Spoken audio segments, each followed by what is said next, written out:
आजकल हम एक शब्द सुन रहे हैं मैनिफेस्टिंग। क्या ये मैनिफेस्टिंग जेनजी का कोई नया ट्रेंड है या इसके पीछे कोई साइंटिफिक बैकिंग है या ये साइंटिफिक ब्लूप्रिंट है आपकी सफलता का? आज हम बात करने वाले हैं रॉक्सी नफोसी की बुक मैनिफेस्ट। मैंने अपने 24 साल के टीचिंग और ट्रेनिंग करियर में काफी सारी बुक्स पढ़ी हैं, उनमें से एक और मैं दावे से कह सकता हूं कि जितनी भी बेहतरीन किताबें मैंने पढ़ी हैं ये उनमें से एक है। तो चलिए पहले ये समझ लेते हैं कि ऐसी किताबें पढ़ना जरूरी क्यों है। एक गुरु अपने शिष्य को शस्त्र विद्या सिखा रहे हैं और ये शिष्य इनके हैं, ये राजकुमार हैं, बहुत मेधावी हैं, मेहनती हैं, लगन से काम करते हैं, लेकिन ये लगातार एक फ्रस्ट्रेशन की सिचुएशन में रहते हैं और ये कहते हैं कि हे गुरुदेव, मुझे दुनिया का सबसे बेहतरीन धनुर्धर बनना है, ऐसा धनुर्धर बनना है जिसका चहु और चारों दिशाओं में, 10 दिशाओं में जिसका नाम हो। गुरु जी एक दिन उसको शूटिंग रेंज पर लेकर जाते हैं और उसके हाथ में उसका बो एंड एरो यानी धनुष बाण पकड़ा देते हैं। ये सर्दियों की सुबह है, थोड़ा कोहरा भी है, दूर 50 मीटर एक टारगेट है, उसकी तरफ इशारा करके कहते हैं आप उस टारगेट को हिट कर सकते हैं। उस टारगेट में जो बुल्सआई बनी हुई है उसके बीचों बीच उसके केंद्र में हिट कर सकते हैं, उसके केंद्र में निशाना साध सकते हैं।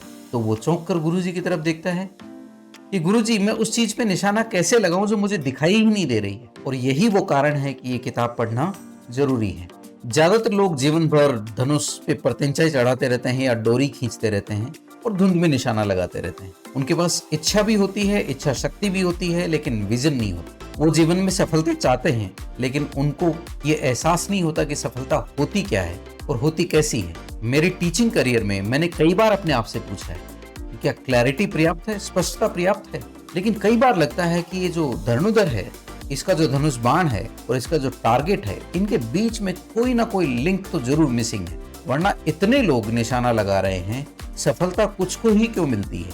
नमस्कार, मेरा नाम विक्रम है। आप इस चैनल को सब्सक्राइब कर लीजिए और इस वीडियो को अंत तक देखते देखते आपके एक चीज जरूर समझ में आ जाएगी, ये बुक मुझे क्यों पढ़नी चाहिए, मेरे पास अपना विजन क्यों होना चाहिए और उस विजन को, अपने गोल को अचीव करने के लिए मैं रास्ता कहां से तलाशूं।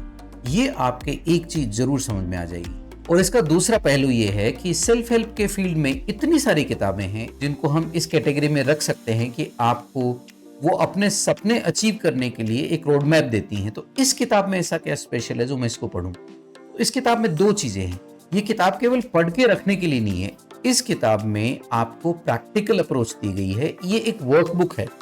इस बुक में आपको जगह जगह पर हर चैप्टर के एंड में इस तरीके से आपको काम करने के लिए स्पेस दिया हुआ है। तो आपको अलग से पेपर या पेन लेकर नहीं बैठना, इसी किताब में आप अपनी चीजें लिखकर उनको आसानी से डिफाइन कर सकते हैं और आगे का अपना रोड मैप तैयार कर सकते हैं। तो दूसरी ये चीज है जिसकी वजह से आपको ये बुक पढ़नी चाहिए। अब बात करते हैं इस बुक में ऐसा है क्या, मोटा मोटी स्तर पे। क्योंकि आप किसी भी चीज को पूरा तो तभी समझ पाते हैं जब आप उसको पूरा पढ़ते हैं, लेकिन हम ये प्रयास करेंगे कि ये बुक आपके पास क्यों होनी चाहिए ये समझ के। तो चलते हैं अपनी कहानी पर वापस। यहाँ पर गुरु की जगह हम रॉक्सी को रखते हैं और शिष्य की जगह हम रख देते हैं आपको। अब आप अपने गुरु रॉक्सी से पूछते हैं कि मुझे अपना टारगेट तो दिखाई दे ही नहीं रहा, तो मैं शूट कहाँ पे करूं, मैं निशाना कहाँ पर लगाऊं। तब वो कहती हैं, पहला प्रिंसिपल या पहला आपको कदम उठाने के लिए कहती हैं, be clear in your vision. तो वो ये कहती ही नहीं है, आपको इस बुक में स्टेप बाय स्टेप आप अपना विजन कैसे तलाशें, उसको कैसे डॉक्यूमेंट करें और वो हमेशा आपको याद कैसे रहे, उसके लिए आपको एक क्लियर रोड मैप वो बताती हैं और उसके आधार पे आप आगे काम करना शुरू करते हैं। और ये आपकी गुरु रॉक्सी कहती हैं कि अस्पष्ट अगर आपका विजन है तो उसके नतीजे भी अस्पष्ट ही होंगे। आप अपने दिमाग में क्लियर एक विजुअल बना लीजिए, विजुअलाइज करिए, एक दृश्य बनाइए कि आप अपना जीवन कैसा चाहते हैं, उसको डॉक्यूमेंट करिए, कैसा ही करना है उसका पूरा प्रोसेस इस बुक में दिया गया है। आप अपना विजन अच्छे से डिफाइन करते हैं, अपना गोल डिसाइड करते हैं। लेकिन यहाँ पे एक समस्या आती है। कई बार क्या होता है कि जिस तरीके से हमारी परवरिश की गई है, जिस तरीके से हमें कहा गया है बचपन से तो किसी लायक नहीं है, तो हमारे दिमाग में कुछ सेल्फ लिमिटिंग बिलीफ्स पैदा हो जाते हैं और ये सेल्फ लिमिटिंग बिलीफ्स जो है ये हमें किसी भी चीज के लिए लायक नहीं समझते हैं और उससे हम कई बार अपना ही नुकसान कर बैठते हैं। तो यहाँ पे आपके गुरु आपको दूसरा कदम बताते हैं या मंत्र बताते हैं, रिमूव फियर एंड डाउट, और ये इसको कहते हैं क्लीन अप प्रोसेस। तो इस बुक में आपको स्टेप बाय स्टेप प्रोसेस दिया गया है, जिससे आप अपने दिमाग में जो सबकॉन्शियस माइंड में जो पुराने नेगेटिव बिलीफ सिस्टम बैठे हुए हैं, उनको हटाकर आप उसको रीवायर कर पाए, रीप्रोग्राम कर पाए और हाई सेल्फ वर्थ इंडिविजुअल बने।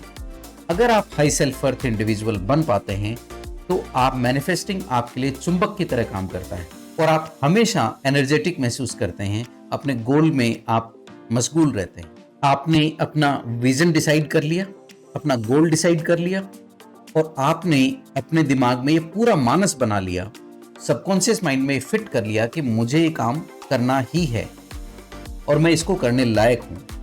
अगला अब काम आता है कि नोइंग से डूइंग की तरफ जाना, यानी आप अपने गोल को अमली जामा पहनाना शुरू करते हैं और ये कई बार इतना आसान नहीं होता। तो यहाँ पर आपकी गुरु रॉक्सी आपको तीसरा सिद्धांत देती हैं, अलाइन योर बिहेवियर। वो कहती हैं कि किसी भी कर्म को करने के लिए, किसी भी नतीजे को हासिल करने के लिए एक्शन जरूरी है। तो ये जो लॉफ्टी कॉन्सेप्ट चलते हैं ना, fake it till you make it, ये यहाँ काम करने वाला नहीं है। आपके पास क्लियर एक रोड मैप होना चाहिए कि आपको अपना गोल अचीव करने के लिए एक एक क्या कदम उठाने हैं। एक्शन 1 2 3 वो क्लियरली आपका डिफाइंड होना चाहिए और उसको डिफाइन कैसे करना है, उसका रोड मैप, उसकी गाइडेंस आपको इस बुक में दी हुई। कहने को तो हम थ्योरेटिकली कह सकते हैं कि आप अपने कदम उठाइए, लेकिन हम कौन सा कदम उठाएं? हजारों तरह के काम हम कर सकते हैं जीवन में, तो हमें कौन सा काम पहले करना चाहिए, कौन सा बाद में, कौन सा काम प्रायोरिटी पे करना चाहिए, ये बुक आपको क्लियरली एक रोड मैप देती है और उसमें आप डिफाइन कर सकते हैं कि मैं पहला कदम कौन सा उठाऊं। तो व्यवहारिक रूप से आपको अपने गोल के लिए कार्य करना शुरू कर देना है और जब आप अपने कार्य में लग जाते हैं, कदम उठाना शुरू करते हैं, उस समय क्या कार्य स्मूथली होता है? ऑफ कोर्स नहीं, बाधाएं आती हैं, जीवन है, चारों तरफ से कुछ न कुछ बाधाएं आती हैं। तो जब बाधाएं आती हैं तो वो कहते हैं कि हर चुनौती को स्वीकार नहीं करना है, चुनौती को देखना है कि कैसे स्वीकार करनी है, कौन सी चुनौती छोड़नी है और कौन सी चुनौती स्वीकार करनी है। तो वो कहती हैं कि ये टेस्ट होते हैं यूनिवर्स से। ये कहती है clear the test from the universe, जो अगला कदम आपको उठाना है। हाइपोथेटिकली मान लीजिए आप अपने कार्य में लगे हैं, अपने पैशन में लगे हैं और बीच में एक जॉब ऑफर आ गई, लेकिन वो जॉब ऑफर आपके गोल से अलाइन नहीं करती है, वो आपका जो विजन है, आप जिस पे काम कर रहे हैं, उसके साथ तालमेल नहीं रख रही है, तो उसको रिजेक्ट करने का साहस आप में होना चाहिए। तो जब आप उसको रिजेक्ट करते हैं, तब आप अपने आप को, अपने अस्तित्व को ये सिग्नल दे पाते हैं कि भैया मैं सीरियस हूँ, और पूरी लगन से आपको अपने गोल पे जुटे रहना होता है, अपने मार्ग पे चलते रहना होता है। अपने काम में कैसे लगे रहना है, उसके लिए आपकी साइकी कैसी होनी चाहिए, आपको किन चीज़ों का ध्यान रखना है, वो भी आपको ये बुक बताती है। आप चुनौतियों, बाधाओं को स्वीकार करके आगे बढ़ रहे होते हैं, लेकिन कई बार आपको लगता है कि मेरे पास संसाधन पूरे नहीं हैं, कई बार हिम्मत जवाब देने लगती है, कई बार आपको लगता है कि मेरे पास पर्याप्त चीज़ें नहीं हैं। तो उस समय ये कहती हैं कि एम्ब्रेस ग्रेटिट्यूड, जो अगला कदम, जो 5th स्टेप वो बताती है, वो कहती हैं कि जब आप ग्रेटिट्यूड यानी एहसान की भावना से भरे होंगे, तो आप उन चीज़ों पे ध्यान दे पाएंगे जो आपके पास है, उन चीज़ों पे आपका ध्यान नहीं जाएगा जो आपके पास नहीं है। देखिए, मनुष्य का स्वभाव होता है, उसका ध्यान हमेशा उन चीज़ों की तरफ ज़्यादा जाता है जो उसके पास नहीं है। इसको साइकोलॉजी में कहते हैं लैक मेंटेलिटी। और जब भी आपकी लैक मेंटेलिटी होती है, आप हमेशा लो वाइब्रेशंस, लो एनर्जी पे ऑपरेट करते हैं और ऐसी स्थिति में आप में एनर्जी बचती नहीं है काम करने के लिए।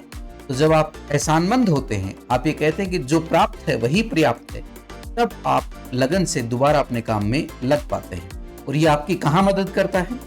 आजकल हम देखते हैं कि सोशल मीडिया के दौर में चारों तरफ से इंफॉर्मेशन आ रही है आपके पास, आप बॉम्बार्डमेंट हो रहा है आप पे सूचनाओं का, और आप देखते हैं कि सोशल मीडिया पे लोग आपसे आगे निकल रहे हैं। कोई दावा कर रहा है मैंने इतने करोड़ कमा लिए, मैंने इतने कमा लिए, ये कर दिया, वो कर दिया। ज्यादा स्क्रीनशॉट जो शेयर किए जाते हैं वो फेक होते हैं, बट फिर भी कहीं ना कहीं मन में ईर्ष्या का भाव पैदा होता है। ईर्ष्या दुनिया का सबसे खतरनाक इमोशन है, भावना है, उससे हमेशा बचना है। ईर्ष्या से कैसे बचे? ईर्ष्या से बचने की एक टेक्निक बड़ी सिंपल होती है। आपको करना क्या है, आपको सिंपल सी एक चीज आपको अडॉप्ट कर लेनी है कि आपको ये मानना है कि ये लोग जो सफल हैं, ये कुछ ना कुछ तो कर रहे हैं और ये कोई ना कोई प्लान तो फॉलो कर रहे हैं। तो आप उनकी सफलता को अपने लिए एक ब्लूप्रिंट के तौर पे, रोड मैप के तौर पे काम में लीजिए और उनकी सफलता को अपना गाइड बना लीजिए। अगला जो छठा स्टेप वो बताती हैं, वो ये कहती हैं turn your envy into inspiration. तो अगर ऐसा भाव आता है तो आप दिमाग में ये सोचिए कि मैं ऐसा क्यों नहीं बन सकता या बन सकती। तो दूसरों की सफलता को आप अपना मैप बना लीजिए, अपना मार्ग बना लीजिए और उसके बाद भी अगर कोई गुंजाइश बच जाती है, जो अगला कदम बताती है सातवां, वो ये कहती हैं ट्रस्ट इन द यूनिवर्स।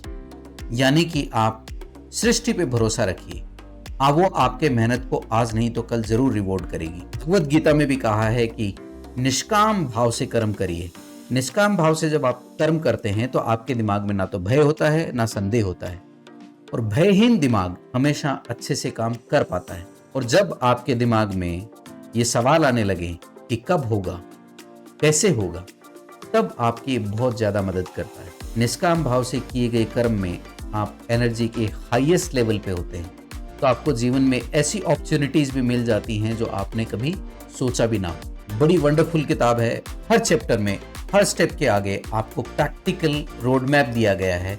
आप उस किताब में ही बैठ के लिख के अपने लिए एक प्लान तैयार कर सकते हैं, एक स्ट्रेटेजी तैयार कर सकते हैं, जिसके तहत आप जीवन में आगे बढ़ेंगे। चैनल को सब्सक्राइब कर लीजिए। मैं देख रहा हूँ कि बहुत से लोग देख रहे हैं, हजारों में व्यूज भी आ रहे हैं, सैकड़ों में व्यूज आ रहे हैं, लेकिन आप लोग सब्सक्राइब नहीं करते। आपसे रिक्वेस्ट है, नया चैनल है, आप प्लीज इसको सब्सक्राइब करिए। हालांकि यंग बच्चों के कंपैरिजन में मैं यूट्यूब पे काफ़ी लेट आया हूँ, बट फिर भी मैं आया हूँ। तो आपसे रिक्वेस्ट ये है कि आप इसको सब्सक्राइब करिए, अपने दोस्तों के साथ शेयर करिए और अपने कमेंट जरूर छोड़िए। हो सकता है आपको मेरे आइडिया जो मैं शेयर करता हूँ पसंद आए ना आए, लेकिन उसके बारे में अपनी राय जरूर बताइए। Thank you very much. May God bless you all. नमस्कार।